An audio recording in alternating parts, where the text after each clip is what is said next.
pour la foi, commençons à bénir Dieu pour leur existence. Alléluia. Alléluia.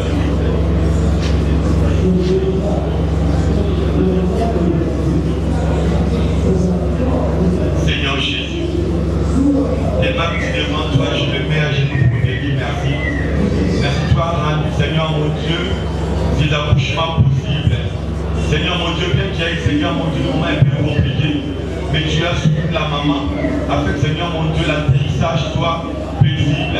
Voilà pourquoi, Seigneur Dieu de gloire, en ces jours et à cette heure, je te recommande de dire, car sous entre demain, Seigneur mon Dieu, en même temps, je te recommande, Seigneur mon Dieu, Balongo, Kilondo, mérite.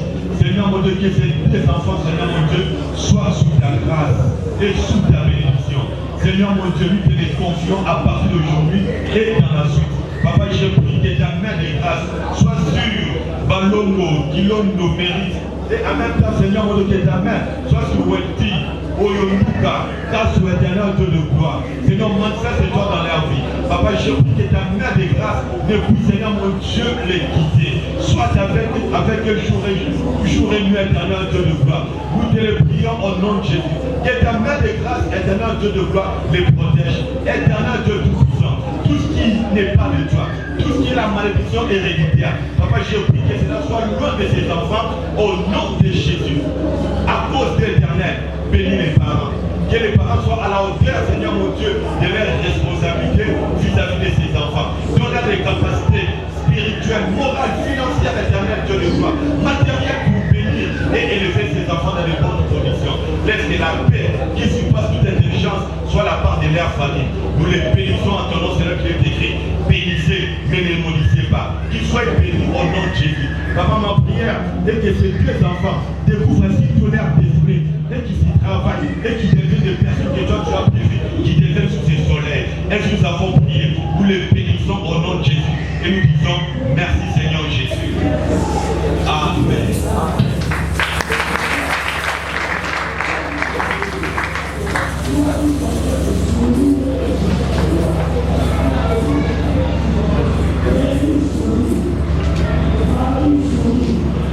Amen. Amen. Que Dieu soit glorifié. Amen. Je n'ai pas dit bénédice Dieu à la morale de foi. Papa me dit ça a été. Papa Dieu, bénédice n'est pas venu. Bénédice n'est pas venu.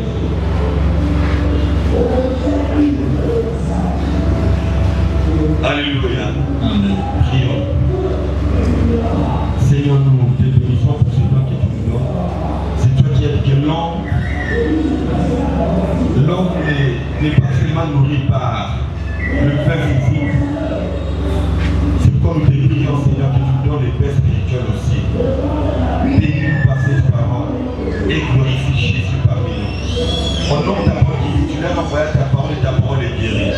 Fais-nous guérir par ta parole. Laisse que l'Esprit vienne et qu'il couvre à ces lieux. Bénis-nous et glorifie-toi au nom de Jésus. Amen. Est-ce qu'on peut acclamer le Seigneur? On peut acclamer vivement le Seigneur.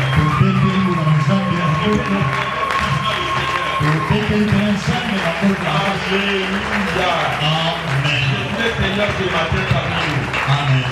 Amen. Amen. Gloire au Seigneur. Est-ce qu'il y a possibilité à respecter le Messie d'arrêt de saluer votre voisin par une pause? Nous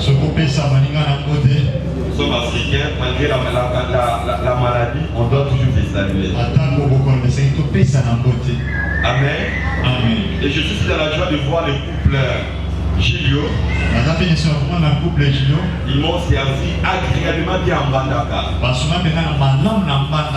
Il est responsable de la jeunesse de leur église, notre église sœur.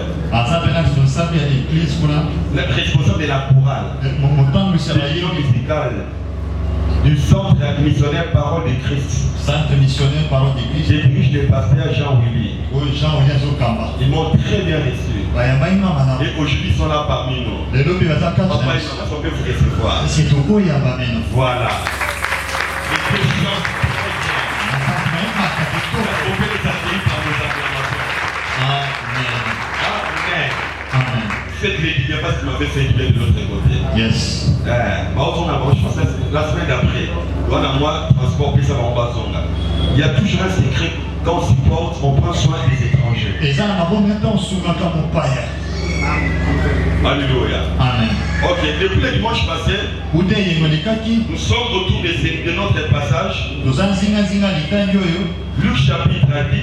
Luc chapitre 10. À partir du verset 25. On dit qu'au temps, le verset 25.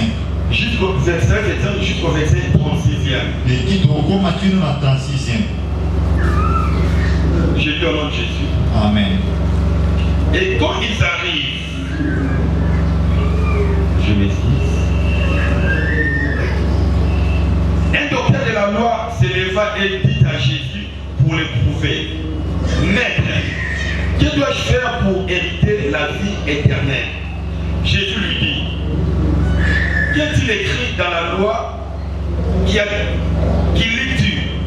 Il répondit: Tu aimeras le Seigneur, ton Dieu, de tout ton cœur, de toute ton âme, et de toute ta force, et de toute ta pensée, et ton prochain comme toi-même.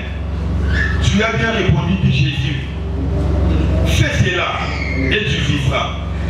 Mais lui, voulant se justifier, dit à Jésus: Qui est mon prochain? Jésus prit la parole et dit: Un homme descendait de Jérusalem à Jéricho. Il tomba au milieu de brigands qui les dépouillèrent, les chargèrent des coups et s'en allèrent, les laissa à demi-morts. Un sacrificateur qui fortuitement descendait par le même chemin, ayant vu ses dents, passa outre. Un lévite qui arriva aussi dans ces lieux, l'ayant vu, passa outre. Un samaritain qui voyageait, étant venu là, fut émis de compassion. Lorsqu'il les vit, il s'approcha, banda ses plaies, en lui versa de l'huile et du vin. Puis il les mit sur sa propre monture, les conduisit à une hôtellerie et prit soin de lui. Le lendemain, il tira 2 deniers, les donna à l'autre et dit: Aie soin de lui, et ce que tu dépenseras de plus, je te les rendrai à mon retour. Lequel de ces 3 te semble avoir été le prochain de celui qui était tombé au milieu de brigands? Celui qui a exercé la miséricorde envers lui, répondit le docteur de la loi. Jésus lui dit: Va, alléluia, et toi fais de même. Va, et toi fais de même. Alléluia. En fait, dans cette parabole, nous avons su à décortiquer le dimanche passé. C'est la célèbre parabole du bon samaritain. Je ne sais pas ça l'essentiel par rapport, je fais pas faire beaucoup de rappels. Alléluia. Amen. Donc dans cette parabole du bon samaritain, cette parabole nous révèle beaucoup d'enseignements sur l'amour du prochain. Alors beaucoup. Pendant ce moment, pendant que le Seigneur Jésus est en train de parler à ces docteurs de la loi, quelqu'un qui connaissait la loi de Moïse, la Torah, il y avait conflit entre les Samaritains et les Juifs. Le courant ne passait pas entre ces deux peuples. À cause de certains conflits qui remontaient depuis l'époque de la division de ce royaume. Alors un véritable juif ne considérait jamais un samaritain. Les samaritains étaient considérés comme des païens, des gens qu'on doit haïr.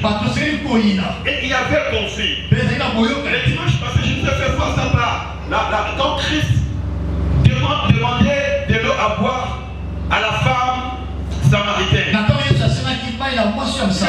Frère, nous on s'attend pas. Comment tu me demandes? Bref, il y avait déjà un conflit entre ces deux peuples. Et le Seigneur dit qu'un juif descendait de Jérusalem à Jéricho. Alors ce docteur de la loi voulait savoir qui était son prochain. Selon sa philosophie,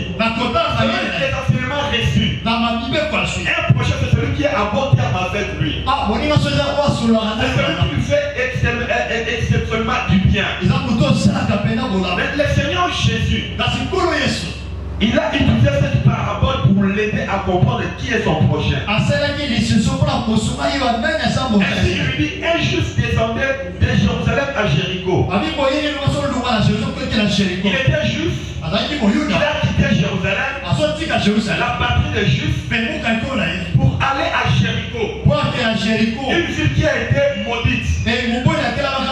Alors, pendant qu'il descendait, à mi-chemin, il est tombé entre les brigands. La Bible a dit qu'il a été dépouillé. Dépouillé. Il a reçu des coups. Il était à demi-mort. Il était à 2 pas de la mort. Et pendant qu'il était en train de souffrir, il attendait sa mort prochaine. Pendant qu'il était là, en train de voir déjà l'au-delà, la Bible a dit qu'il y a 2 hommes de Dieu, des Juifs évidemment, qui passaient par là. Alléluia. Amen. Il y a d'abord un prêtre. C'est-à-dire qui s'occupait des services spirituels dans les temples. Il est passé par là. Et la Bible a dit qu'il est passé outre. Après lui, il y a eu un lévite. Quelqu'un qui a chargé des services matériels dans les temples. Et aussi, il a vu la personne en train de mourir. Il est passé outre. Le même comportement que le prêtre. Écoutez-moi, Église de Dieu. Et le prêtre et le lévite, tous ceux sont les gens qui travaillent au temple. Ils sont attachés à la loi de Moïse. Ils connaissaient Jéhovah. Mais ils sont en train de laisser quelqu'un en train de mourir. En train de mourir. Et la Bible a dit au même endroit, un Samaritain, quelqu'un avec qui le point ne passait pas. Ils étaient à conflit. Mais les Samaritains qui passaient, au même endroit, il a vu cet homme à demi-mort, en train de mourir. Qu'est-ce que la Bible a dit? Il s'approcha, banda ses plaies, en y versant de l'huile et du vin. Puis il est mis sous sa propre monture. Les conduisit à une hôtellerie. Il prit soin de lui. Le lendemain, il tira 2 deniers, les donna à Hôte, et dit aie soin de lui. Ce que tu dépenseras de plus, je te rendrai à mon retour. Alléluia. Ce que les gens qui sont censés connaître Dieu, le service n'avait pas pu faire. Celui qui est considéré comme un païen a manifesté la miséricorde à l'égard de cette personne. Avant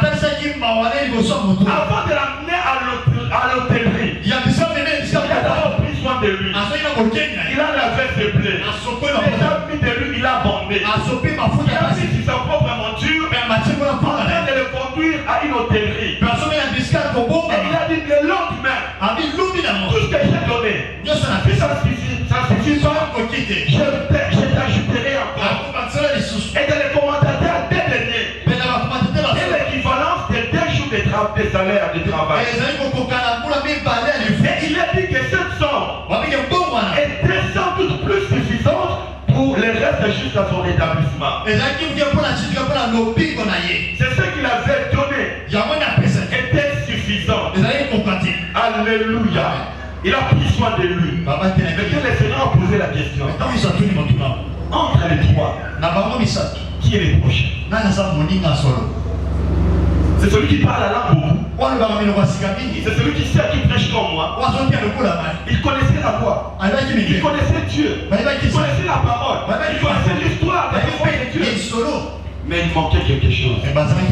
L'amour avec les prochains. Aujourd'hui, par la main, à l'âme beaucoup. Je n'en suis pas contre. Nous prions beaucoup. Mais ce qui nous manque, c'est l'amour. À partir du sommet jusqu'à la base. Ce qui nous manque, c'est l'amour. l'amour. Même dans nos maisons respectives, nous connaissons Dieu. Nous prions beaucoup. Nous gênons beaucoup. Mais la chose qui nous manque, c'est l'amour du prochain. L'apôtre Paul connaissait cette vérité. Il a dit, dans 1 Corinthiens chapitre 13. Ah, c'est compliqué hein, que tu me fasses faveur. Il a dit ceci. Quand je parlerai les langues des hommes et des anges, si je n'ai pas l'amour, je suis un airain qui résonne. Ou une cymbale qui retentit. Et quand j'aurai les dons de prophétie, la science de tous les mystères et toute la connaissance, quand j'aurai même toute la foi, jusqu'à transporter les montagnes, si je n'ai pas l'amour, je ne suis rien. Quand je distribuerai tous mes biens pour la nourriture de pauvres, quand je livrerai même mon corps pour être brûlé, si je n'ai pas l'amour, cela ne me sert à rien. Donc je comprends. On peut avoir des révélations divines, mais on peut aussi manquer l'amour. On peut parler à l'âme, parler même des langues des anges, mais on peut aussi manquer l'amour. Des fois je suis étonné, même des gens qui prêchent comme moi, il va dans une prison et il va distribuer quelques biens aux prisonniers, ou soit dans l'hôpital. Pour du coup il y a une caméra qui apparaît. Quand il y a l'amour de Dieu, on n'a pas besoin de caméra pour aider quelqu'un. Quand il y a l'amour de Dieu, la Bible nous dit quand tu donnes à un pauvre, tu ne peux pas monter sur le toit et crier. Le monde qu'on donne aux démunis doit se faire en silence. Alléluia.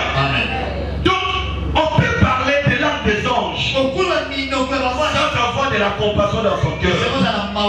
On peut avoir les dons de prophétie. Donner des numéros de téléphone aux gens ne suffisent pas. Dire à quelqu'un le nom de son père, le nom de sa mère ne suffisent pas.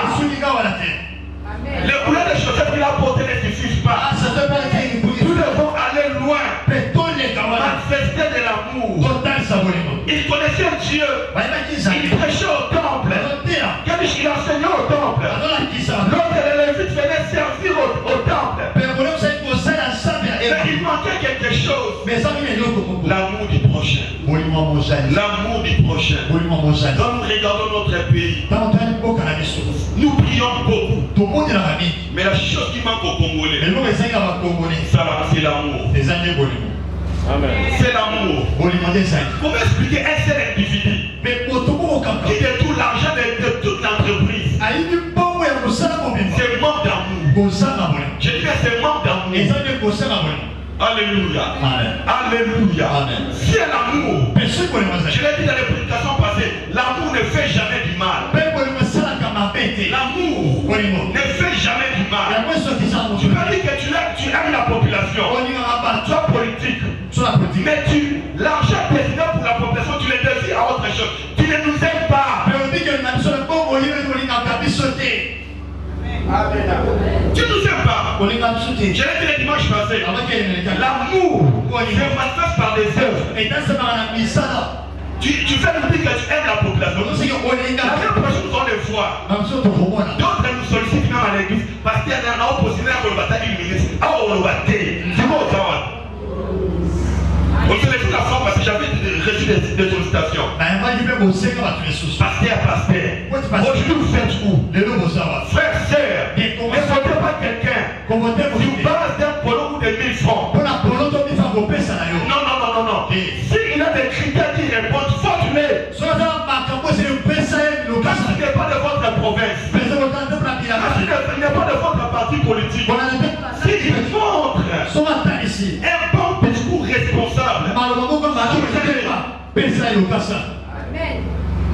quelqu'un qui t'apprend à mettre son polo, où c'est le publicité? Il faut qu'il te paie. La parenthèse. Amen. Donc ce qui nous manque, c'est l'amour. Vous verrez quelqu'un qui a beaucoup de moyens. Mais sa sentinelle après lui donne $50. Mais lui-même avec les téléphones, il dit pas, il dépense $50 par jour. Mais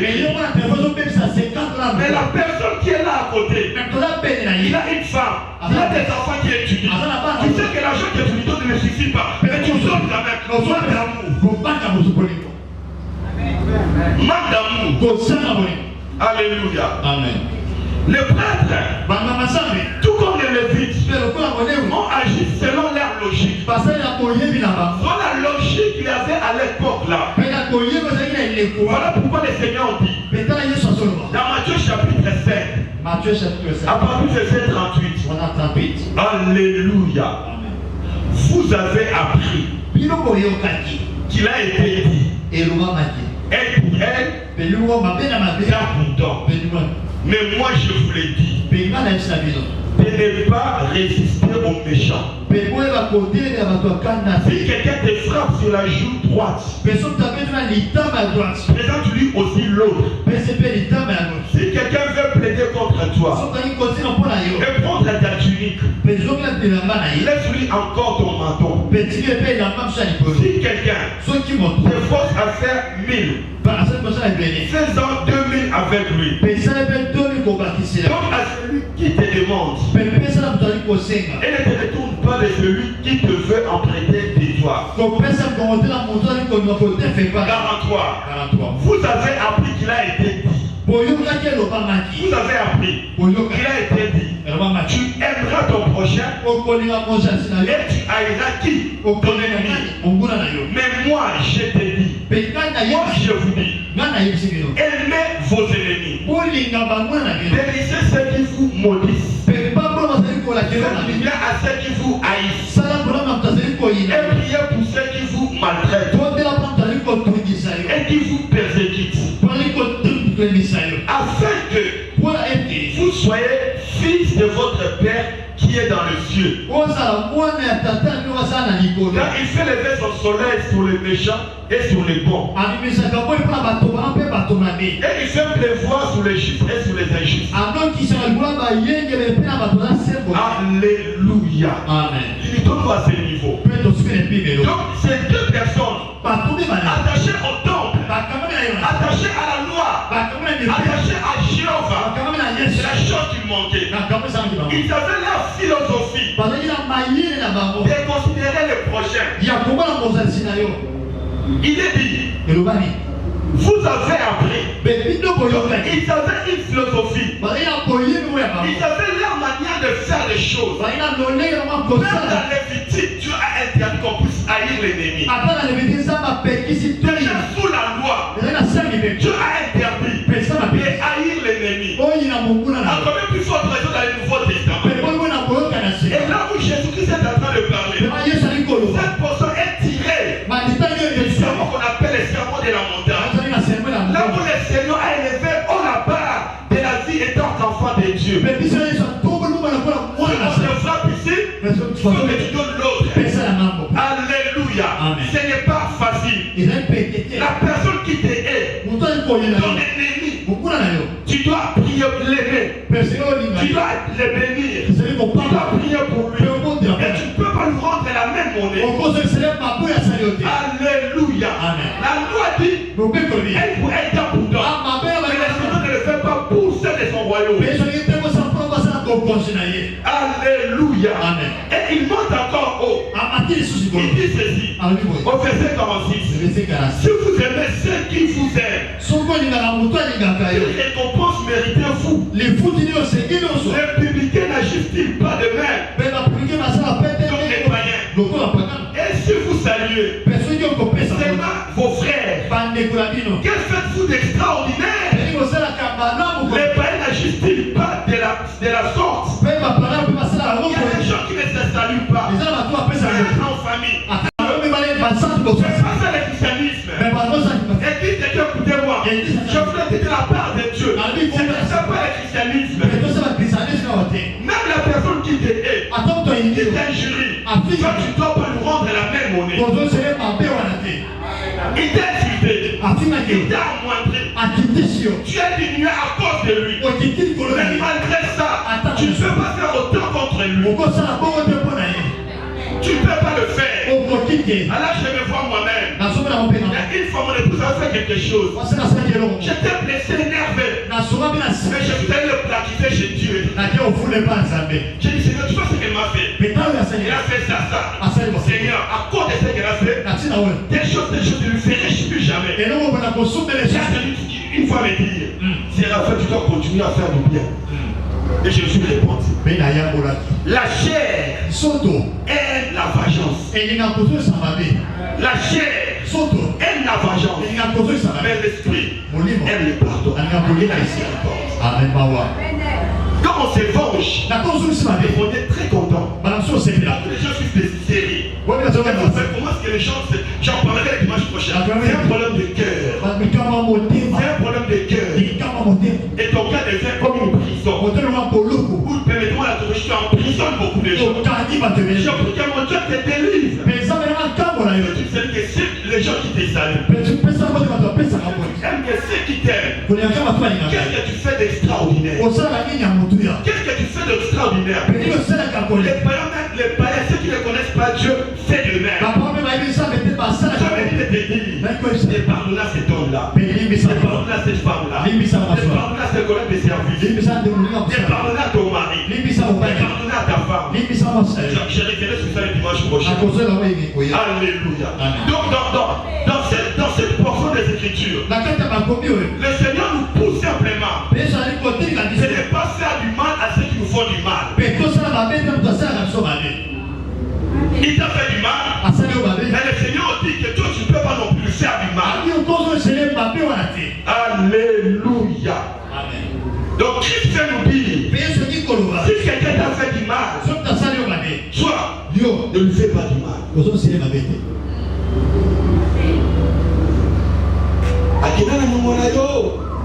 Il va au défi à la haine. Les choses, on commence à toutes les choses en crédit, tu te pointes. Au bout de ça, nous avons fait nous là. La carte nous la carte. Non. Il y a même des gens qui se vengent contre les innocents. Et ça, pourquoi on t'a décevoir, pourquoi vous voyez les innocents qui oh, c'est normal. Tous les hommes ne sont pas pareils.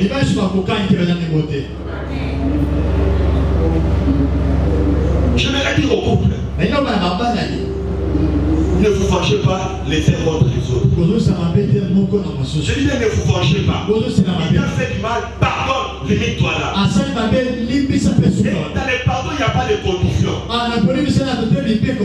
Non, si tu changes, je te pardonnerai. Non, commence d'abord à les pardonner avant qu'ils ne changent. Je veux encore ce couple. Vous avez intercédé pour ses frères alors qu'il est encore rien. Ils sont partis de l'autre côté. Au nord. Et c'est donc commencé à tricher. Il commençait à tricher. Et la nouvelle venait chez sa femme. Elle lui disait chrétien. Que vous connaissez. Et sa femme a vu se venger. Elle aussi est sortie. Et elle a commencé la grossesse. Et le frère en question, il est prêt comme moi. Il est prêt comme moi. Alléluia. Amen. Et il a un enfant métier. Ne vous vengez pas, laissez la vengeance. Au finish divorce. Ne vous vengez pas. Ne vous vengez pas. Je dis bien ne vous vengez pas. Ne vous vengez pas. Laissez agir les jugements de Dieu. Romains chapitre 12. Verset 17 à 21. L'apôtre Paul sous l'inspiration de l'Esprit dit, ne rendez à personne les mal pour... c'est pas lancé. Ne rendez à personne les mal pour rechercher ce qui est bien devant tous les hommes. Est-ce qu'elle veut dire seulement devant les chrétiens? C'est seulement devant les chrétiens. Est-ce que c'est avec moi? Qu'est-ce que le Seigneur dit? Cherchez ce qui est bien devant les chrétiens. C'est seulement ça. Devant tout le monde. S'il est possible. D'autant que cela avec tous les hommes. Alléluia. Et les chrétiens, les musulmans, les bouddhistes, soient en paix avec. Ne vous vengez point vous-même, bien-aimés, mais laissez agir la colère. Car il est écrit, à moi la vengeance, à moi la rétribution, dit le Seigneur. Mais c'est ton ennemi a faim, donne-lui à manger. S'il a soif, donne-lui à boire.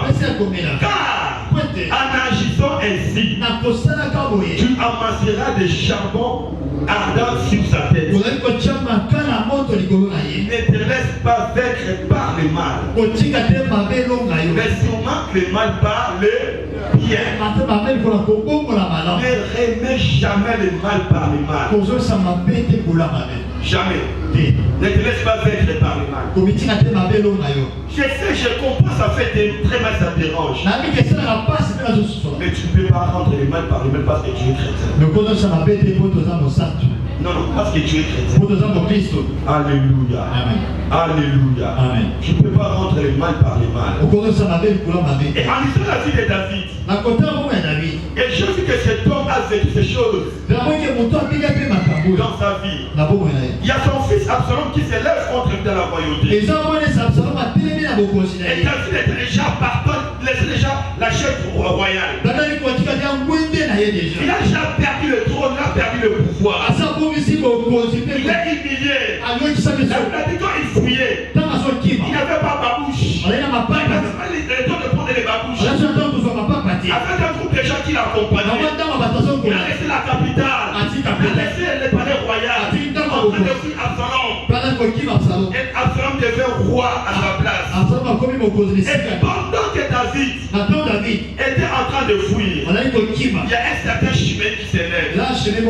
Il commence à le maudire. Écoutez ce que Shimei dit.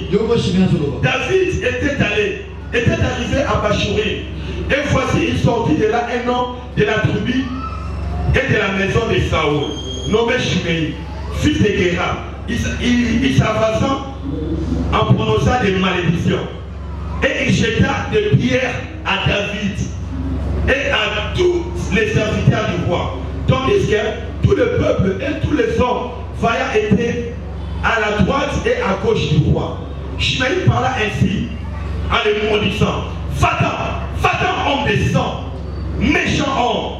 L'Éternel a fait reposer sur toi le sang de la maison de Saoul, dont tu occupes le trône. Et l'Éternel a livré le royaume entre les mains d'Absalom, ton fils.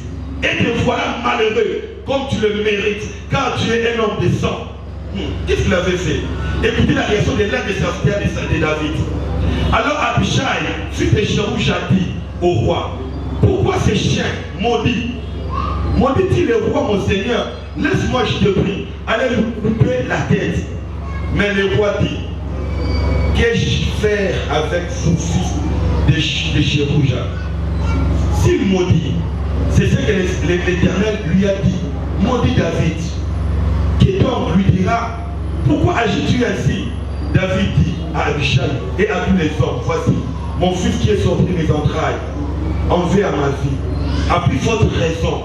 C'est le Jamite, laissez-les et qu'ils maudissent, car l'Éternel lui a dit, peut-être l'Éternel regardera-tu mon affliction et me fera-t-il du bien en retour des malédictions d'aujourd'hui. Alléluia. Amen. 14. David et ses gens continuèrent leur chemin et Shimei marchait. Continue encore, marcher sur le flanc de la montagne près de David, et en marchant, il maudissait, il jetait des pierres contre lui, il faisait voler la poussière. Le roi et tout le peuple qui était avec lui arrivèrent à Jéphir, et de là, ils se reposèrent. Alléluia. Il n'a rien fait.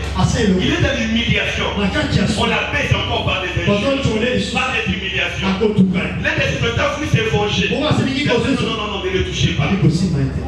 N'est pas venger, c'est venger. Ne fais pas dire manquer des moyens et de possibilités pour les faire. Donc tu as les moyens, tu as les possibilités. Mais parce que tu es chrétien, tu dis, je ne vais pas m'évoluer.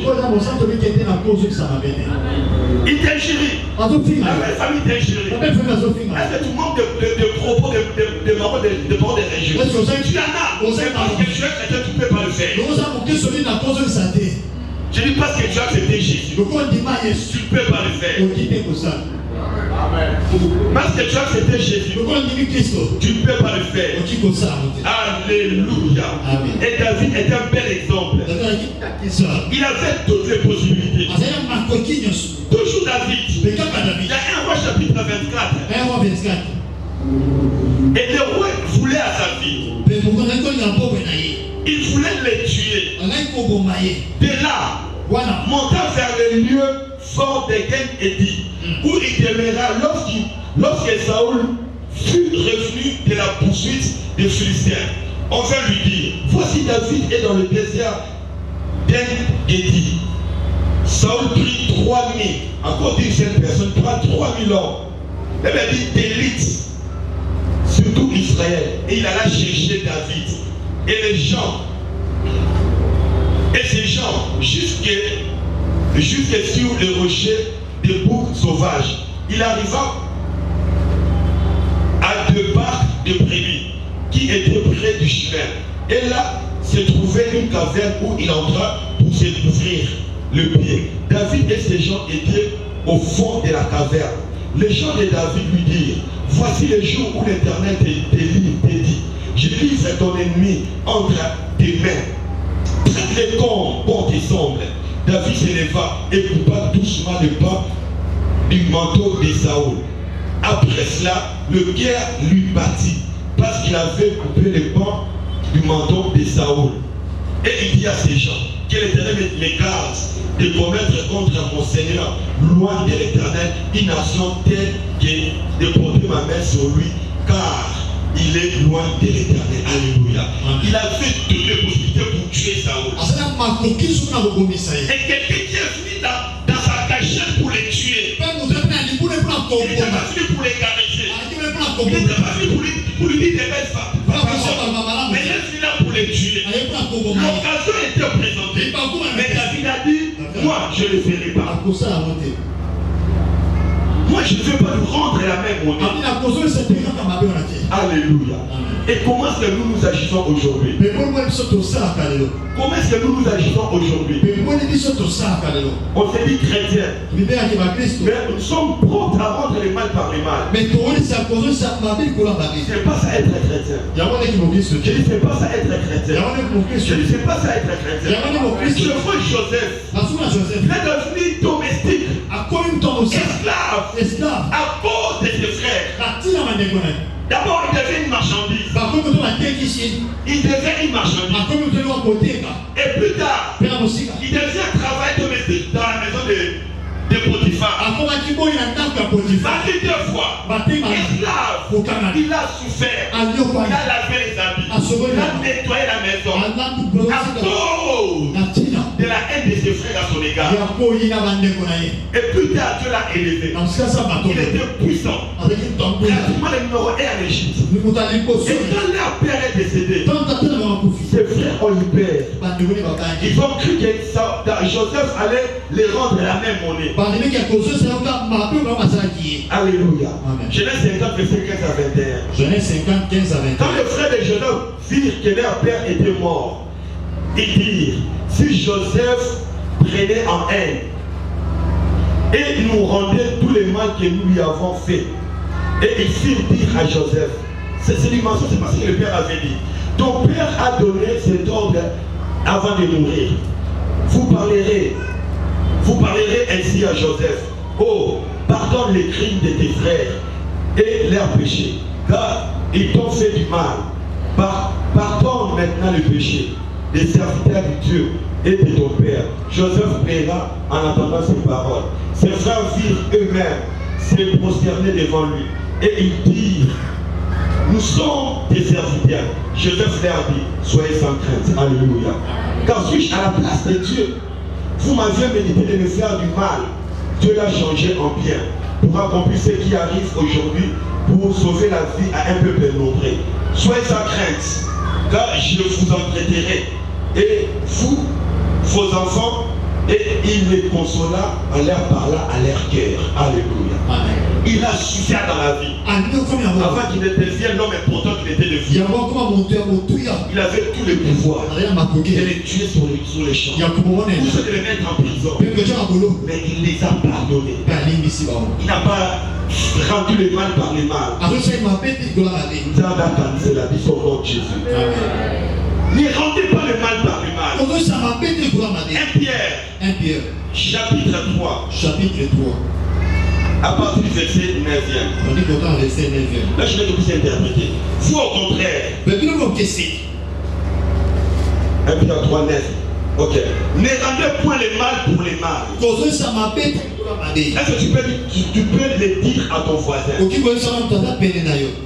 Deviens le prédicateur assistant. Je te donne l'occasion de lui prêcher. Il ne rend pas le mal par le mal. Moi je ne le fais pas, mais pour toi je ne sais pas. Dis-moi, je ne rends pas le mal pour le mal. Mais pour toi je ne sais pas. Ah, au le baptême. Alléluia. Ne rendez pas le mal pour le mal. Écoutez, je disais, ou injure pour injure. Non, regardez, mon sang, Christ. Nous avons là la personne qui a sollicité, là, on a passé. Nous avons au nom de Jésus. Mais quand une telle personne vient à l'église, il parle la langue plus que les anges. C'est pour pardonner. On peut prier toute la journée. C'est pour pardonner.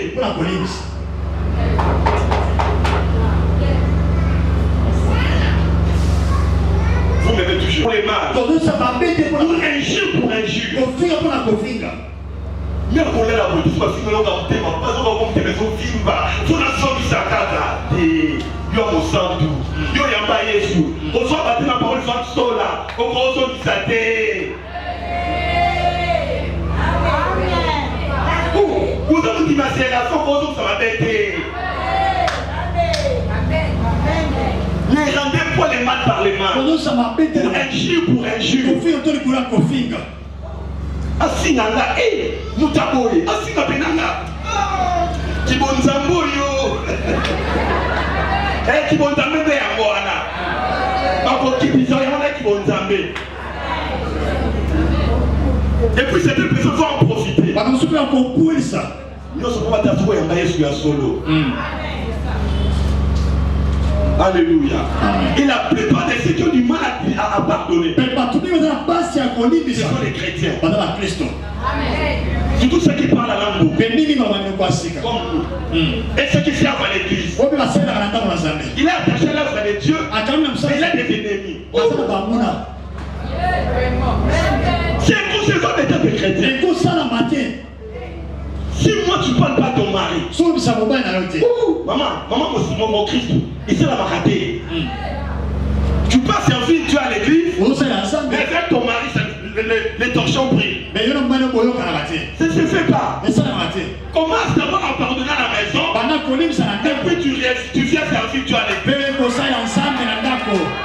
Même le Seigneur a dit, si tu fais donner ton offrande, et tu te rends compte, tu as dit j'avais quelqu'un quelque part, elle n'a pas dit de rentrer avec l'offrande.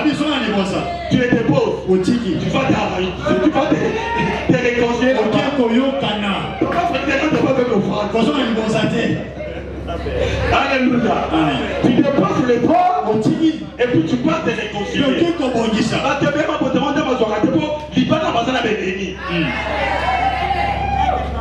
Amen. Que Dieu vous bénisse. Ne rendez pas les mal pour les mal. Pour injure pour injure. Bénissez. Au contraire.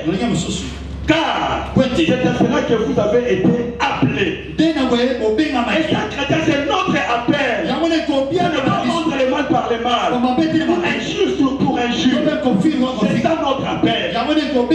Les païens le font. Les chrétiens ne peuvent pas le faire. Parce que la Bible nous l'interdit.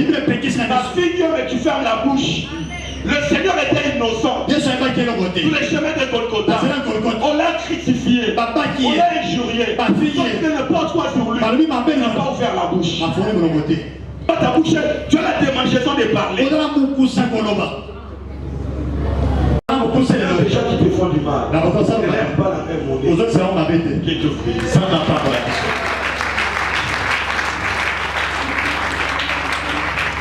Nous allons prier. Tu peux connaître mieux que quiconque ici.